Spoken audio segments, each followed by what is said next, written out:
আমরা চিন্ময় প্রভুর জন্য এখানে দাঁড়িয়েছি। আজকে যদি চিন্ময় প্রভুর রাত 12টার মধ্যে আমাদের মাঝে ফিরে না আসে, তাহলে কঠোর থেকে কঠোরতম আন্দোলনে যেতে বাধ্য হবে। সকল সনাতনী সম্প্রদায়, সকল সংগঠন, যত সংগঠন আছে আজকে এক জায়গায় হয়েছে। আজকে এক জায়গায় হয়ে যদি বাংলাদেশে নতুন কিছু সৃষ্টি হয়, তাহলে বাংলাদেশের আরেকটি ইতিহাস হয়ে যাবে। আমরা চাই না আরেকটি নতুন ইতিহাস হোক।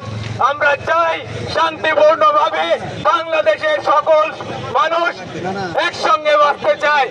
এখানে কোনো জাতি থাকবে না, একটাই নাম থাকবে বাংলাদেশি, একটাই নাম, সেটা বাংলাদেশি নাম হবে। সবাই বাংলাদেশি আমরা। কুরুক্ষেত্রের হাতিয়ার গর্জে উঠুক আরেকবার। লেগেছে রে, লেগেছে রক্তে আগুন লেগেছে। আমার মাটি, আমার মা, এই দেশ ছাড়বো না। আমার মাটি, আমার মা। हम देखते हैं